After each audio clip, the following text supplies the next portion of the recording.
Mga kamayora, kainan na.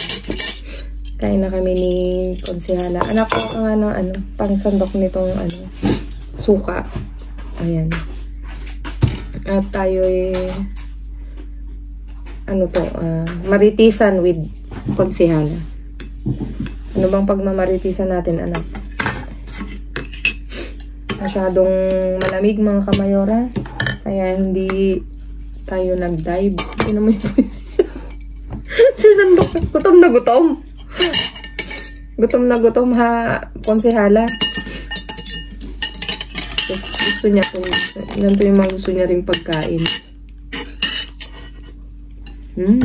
Yummy yun. Kaya, anak, ang sarap. Mas masarap pa dun sa kinainan natin.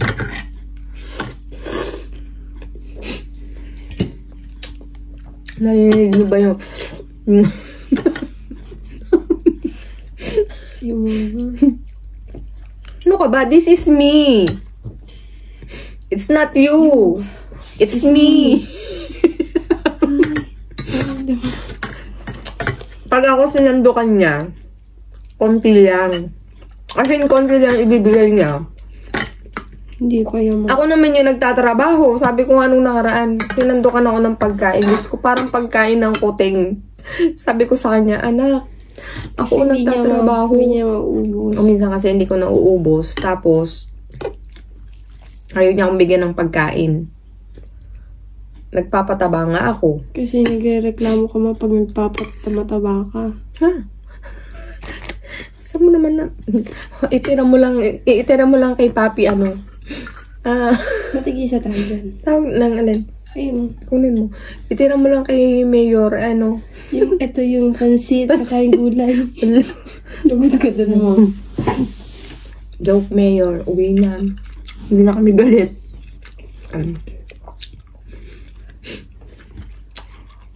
Ayan. Gusto ko sanang tumawa, kaya lang mga kamayora. Baka pag ako'y tumawa. Lumabas yung pansit dito. Ay, sa'yo. Paano? Yung noodles. Paano mabasa? Ilong ko yung noodles. Anak, ang balahura mo. Nakakabawa, ka. Kumain tayo. Magkwentuhan lang tayo. Kamusta sa school? Madededs na. Tino mo? Tissue. Anak, nakakaano ko naman. Mahirap kasi. Tapos yung language. Dito, super advanced. Like, super advanced kasi sa Pilipinas. Papunta na siya sa planetang Jupiter. Sa sobrang advanced.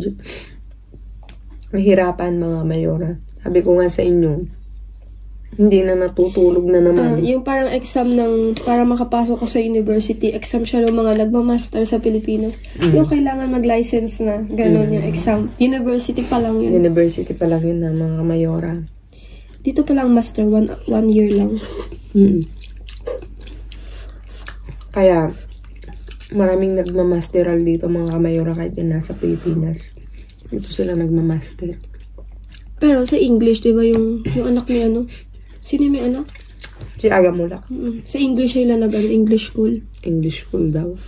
English sa private school yun. Private. Ayan. Last holiday, mga kamayora. Wala kaming time kasi puro kami dumpster. Nagda-dumpster lang kami. Ngayon, dahil nga sinasamaan kami ng mga pakiramdam. Sino mama? Diba nung bakasyon, diba ilang days siya, puro ako nasa labas, may sakit na kayo. Hindi ako nahawa. Tapos yung nagstay ako sa bahay, kinagabihan, nahawa. Doon ka lang sa labas. Labas, bete. Fuera. Sabi niya pa. Nandito siya sa bahay, hindi siya nahawa. Sabi ko mabilis mahawaan. Nung ko lang kayo nakasalamuha, nung Friday, nung 5. Oo, kasi hindi namin siya kasabay kumain. Lagi nasa labas, mga kamayora. Kaya, Kailan ba yung malapit ng... Tsaka meron pero dito. Nung lately, nung malapit ng pasukan, hindi na naglalabas. Nandito na siya sa ano. Magkakasabay na kami.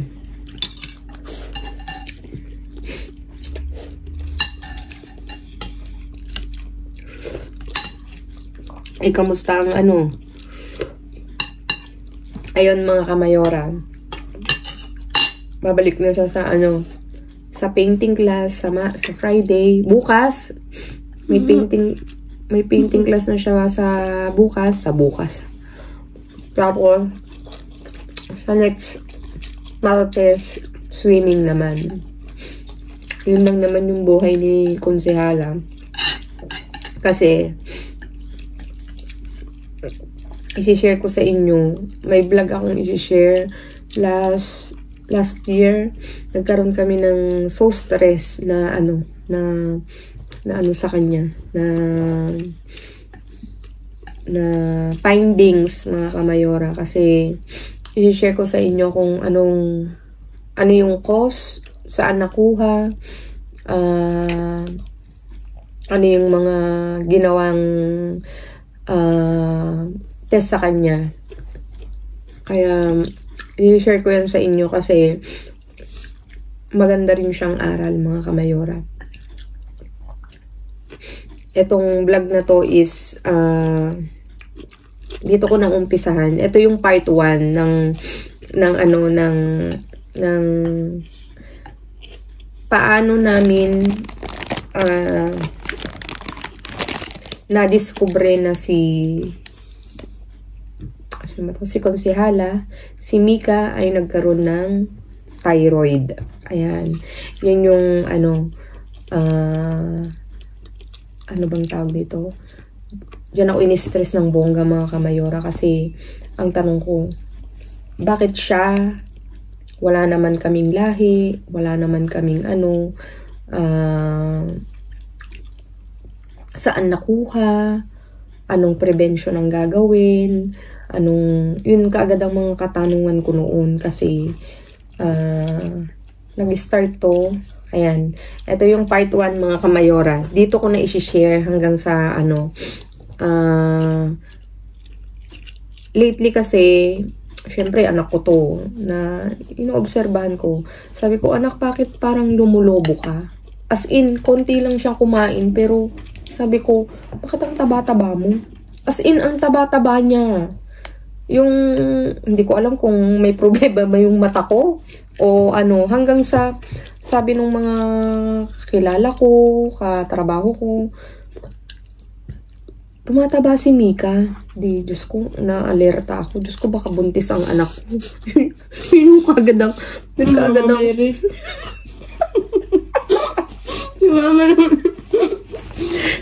wala namang boyfriend. Ba, malay ko ba? Baka ako,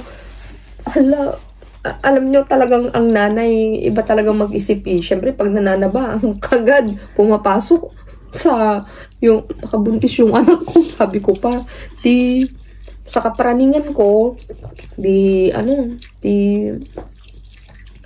sabi ko, tinanong ko siya, anak, bakit ang taba-taba mo?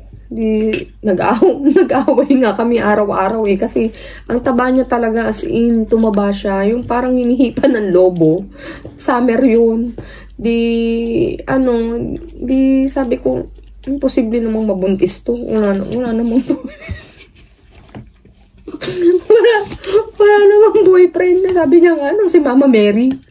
Wala namang boyfriend. Pero actually noon kasi, talagang lagi kaming nagigayang magnanay. Kasi simula nung nagdebo, may manliligaw, mga kamayora. May gustong mangligaw. Talagang hindi pa muna pwede. Bueno, napakiusapan naman. Pero araw-araw talaga kami nag-aaway magnanay. Sabi niya pa, gusto ko ma-experience. Gusto ko maranasan. Sabi niya, gusto niya raw maranasan. Alam niyo, isa lang sinabi ko sa kanya, nahihirapan ka na nga sa pag-aaral mo. Dadagdagan mo pa ng isang sakit ng ulo. Pero sabi ko nga, ganda yan. May gusto manligaw. Napapangitan nga ako sa kanya. Galit na galit sa akin. Sabi ko, ganda yan. At ang dami daw gusto manligaw sa kanya. Talaga ba, Mika? Nasabi niya, hindi mo lang alam. Sabi niya, hindi mo alam ang nararamdaman ko. Gusto ko rin gusto niya raw ma-experience. Di, pinabayaan ko. Pero, talaga deep inside, talaga, kasi, meron kasi akong, sa gabi kasi may pinupuntahan akong, yung sa pagda-dumpster, umiiyak ako. Sabi ko, sa kaibigan ko, si Mika, ayaw magpaawat. Diyos ko. Ang hirap palang timbangin mga kamayora.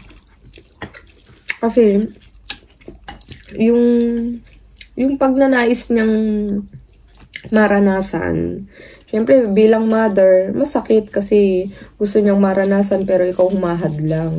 Pero ang naisip ko kasi noon, inexplain ko sa kanya na dapat ang priority mo is pag-aaral kasi unang-una, yung daddy at mami mo na nasa Pilipinas, which is yung magulang ko yun, madi-disappoint. Syempre, nandito na nga, ba't hindi ko pa nabantayan? Okay, okay naman yung sa side niyang nagpaalam siya ng maayos. Kaya talagang nakiusap ako dun sa sa boy. Tapos message ko. Pero siyempre pag naiinis ka, 'di ba? Yung temper mo kailangan pasensya kasi siyempre ayaw mo namang din mambastos ng tao. Ano ba yan? Sorry, lumabas. ayaw mo naman din kinausap ko. Sabi ko, Toy talaga. Mag-aral muna kayo mabuti. In a nice way, mga kamayora. Kasi, nagsabi naman yung bata ng maayos. Kaya lang, in a nice way ko din naman siyang in-approach. At sana nakinig. Kasi sabi ko nga kay Mika, maraming nakakilala dito sa akin sa Madrid. Bilang mayora. Makita ka dyan sa kalye. O, yung anak mo may ka-holding hands, ganito, ganyan. Siyempre, ang buong akala ko walang nobyo. Kasi, yun ang ini-explain ko sa kanya. Mahirap. Alam niyo mga kamayora, ang hirap. Sa totoo lang. Kasi hindi naman siya sa akin lumaki. Kinuha ko dito ilang taon na. Ang nagpalaki talaga sa kanya. Iniwanan ko siya is kalbo pa ngayon. Ngayon naman po. Kalbo pa nga yan nung iniwanan ko ngayon. Mas mahaba pa ang buhok sa akin, mas itim na itim. Mas malaki pa sa akin. Kalbo siya nung iniwanan. 5 years old, parang ganun. Hindi siya lumaki sa akin. Ang 5 years old bang kalbo, ma? Konti po. Meron ikaw. Konti pala yung buhok niya noon. Talagang nagpalaki sa kanya. Kung kilala siya, nanay at tatay ko nagpalaki sa kanya. Ako ngayon lang siya lumalaki sa akin. Kung kailang magdonobyo na. Kaya, awa naman ng Diyos, nakinig. Sabi ko nga, kung ano yung failure mo noon. Kasi ang hirap ng adjustment naming magnanay. Buti nga nakiko-operate siya eh. Yung tinarabaho niyang mapalapit sa akin. Bueno, hindi na nga ngayon kasi may sariling mundo na. Kasi nung dumating siya dito is 15 years old. Magsi-16. Kaya medyo ang isip pa. Pero nung magtatatlong taon na siya dito ngayong katapusan. Hindi ng mundo ha. Nitong June. Nitong January. Kasi dumating siya dito January 31. Magtatatlong taon na siya dito. Ang hirap. Iba pa rin pala yung mga kamayora yung, oo, nakakausap mo na, yung iba pa rin yung nakakasama mo talaga. Kasi nababantayan mo. Akala ko nga kasi hindi siya susunod sa akin. Yun talaga. Galit na galit ako kasi, syempre, nasa stage siya na talagang pinagpipilitan niya. Diyos ko na parang nakikipagdigmaan, mga kamayora. Yung talagang gusto ko. Yung nagwawala, mga kamayora. Hindi nyo lang alam. Tatawagan ko yung tatay ko po. Sabi ko, pauuwiin ko na siya. Kasi kung ganito lang ang gagawin dito. Kasi kaya mo nga kinuha para mag-aral, makakuha ng karera. Kasi ang pag-ibig makakapag-antay naman eh. Kaya, sabi ng tatay ko, sige, pauwin mo. Yung tatay ko naman talagang suporta. Kasi, anak, ito pala, define your nanay. Hindi lang in one word. Right, ayan, i-rate na lang kita. Huh? 1 to 10, 1 million. Hindi. Kasi may time din kasi ako na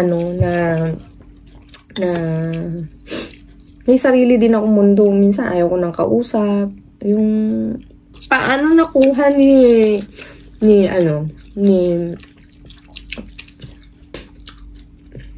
ayun, hanggang sa nag-decide akong magpa-analysis. Hanggang dyan na lang muna i-share ko yung part 2 ng analysis kung paano kasunod nito, mga kamayora. Ayan. Abangan nyo kung paano nakuha ni Konsehala ang thyroid. Ayan. Sana nag-enjoy kayo sa video na to kasi ang dami pa namin kakainin.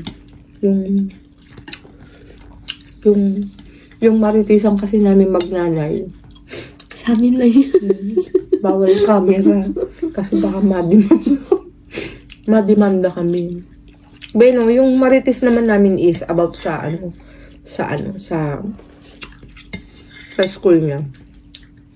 Bueno, mga kamayora, we'll back soon sa pagdadive. Hopefully bukas. Sa susunod na bukas. Basta soon, babalik kami sa pagdadive. Pag wala nang tumutulo, hindi naman wala nang, yung pag okay na yung yung aking lumang tawag dito, yung aking feelings. Tatawa si Mika sa yung aking nararamdaman, mga kamayora. Kasi parang lang yan eh, parang syempre kailangan okay ka. Kasi baka mamaya mag-collapse ka. Nangunguha ka, nagkukulaps ka na ba doon? Pala doon. Yung okay ka na yung yung fit ka na. Ayan, mga kamayora. Kasi nga, ngayong 2024 ay mas daw grabe ang mga sakit. Ayan, mga kamayora. Kaya, mag-iingat kayo. See you all soon. Baka man masinghot ko na kayo.